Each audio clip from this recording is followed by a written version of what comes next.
Friends, welcome back to my channel. So today topic వచ్చేసి ఏంటంటే, so AP PGCET registration dates and web option dates కంప్లీట్గా వచ్చేసాయి. So registration date ఎప్పటి నుంచి start అవుతుంది, so మనం వెబ్ ఆప్షన్ ఎప్పటి నుంచి స్టార్ట్ అయితే ఎలా పెట్టుకోవాలి, వెబ్ ఆప్షన్స్ తర్వాత ఏ సర్టిఫికేట్స్ అప్లోడ్ చేయాలని క్లారిటీగా ఎక్స్ప్లెయిన్ చేస్తాను. సో ఈ వీడియో మీకు నచ్చినట్లయితే లైక్ చేయండి, షేర్ చేయండి, సబ్స్క్రైబ్ చేయండి, గంట సింబల్ని యాక్టివేట్ చేసుకోండి. సో ఫస్ట్ ఆఫ్ ఆల్ మనము ఫీజ్ డీటెయిల్స్ చూస్తే ఓసీ బీసీ వాళ్ళకు 700 అండ్ ఎస్సీ ఎస్టీ వాళ్ళకి వచ్చేసి 500 అనమాట. సో మనం డేట్స్ చూస్తే వెబ్ కౌన్సిలింగ్ రిజిస్ట్రేషన్ డేట్స్ వచ్చేసి 22 నుంచి 29 వరకు ఉంటుంది. సో ఆన్లైన్ సర్టిఫికేట్ వెరిఫికేషన్ వచ్చేసి 22 నుంచి 13 వరకు జరుగుతుంది. అలాగే మనకి వెబ్ ఆప్షన్స్ వచ్చేసి 13 నుంచి 3/11/2020 వరకు ఉంటుంది అనమాట.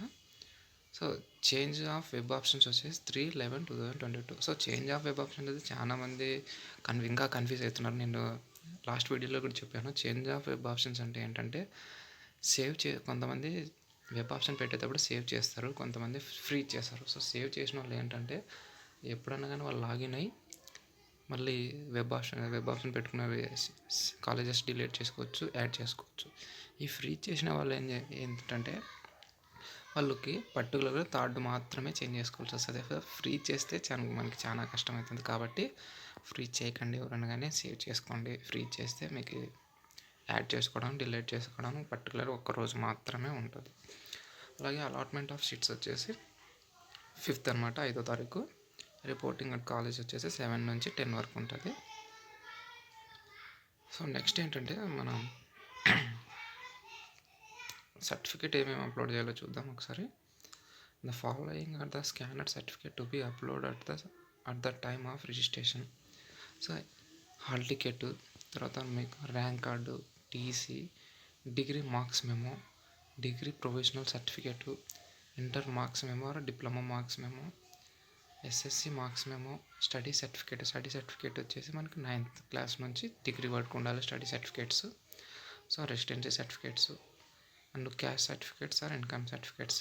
ఇక్కడ పర్టికులర్గా ఒకటి చెప్పాడు చూడండి, latest valid income certificate or ration card issued by the component authorisation containing the name of candidate. So మీకు సపోజ్కి ఇన్కమ్ సర్టిఫికేట్ పర్టికులర్ లేదు అంటే మీకు రేషన్ కార్డు ఉంటే రేషన్ కార్డు కూడా పెట్టచ్చు. సో ఏదైనా పెట్టుకోవచ్చు, క్యాస్ట్ కానీ ఇన్కమ్ కానీ ఏదైనా పెట్టుకోవచ్చు. అలాగే క్యాస్ట్ సర్టిఫికేట్ కూడా పెట్టాలి మనము, ఎస్సీ ఎస్టీ బీసీ వాళ్ళు. సో ఈడబ్ల్యూఎస్ సర్టిఫికేట్ అంటే ఈడబ్ల్యూఎస్ కూడా పెట్టుకోవాలి. ఈడబ్ల్యూఎస్ అంటే ఎకనామికల్లీ వీకర్ సెక్షన్ సర్టిఫికేట్స్, ఇది ఓసీ వాళ్ళు తీసుకుంటారు అనమాట. సో ఈడబ్ల్యూఎస్ అంటే ఈడబ్ల్యూఎస్ కూడా పెట్టుకోండి. సో నెక్స్ట్ వచ్చేసి ఫిజికల్ హ్యాండిక్యాప్స్ అయితే ఫిజికల్ హ్యాండిక్యాప్ట్, ఎన్సీసీ అంటే ఎన్సీసీ సర్టిఫికేటు, స్పోర్ట్స్ సర్టిఫికేట్ అంటే స్పోర్ట్స్ సర్టిఫికేటు, ఇవన్నీ మీరు పెట్టుకోండి. సో మనకి మళ్ళీ చూస్తే ఒకసారి వెబ్ ఆప్షన్స్ వచ్చేసి 3rd నుంచి 13th నుంచి 3rd వరకు స్టార్ట్ అవుతుంది అనమాట. So this is the main process. So మీకు ఇంకా ఏమన్నా డౌట్స్ ఉంటే కామెంట్ చేయండి, నేను క్లారిటీగా ఎక్స్ప్లెయిన్ చేస్తాను. Thank you.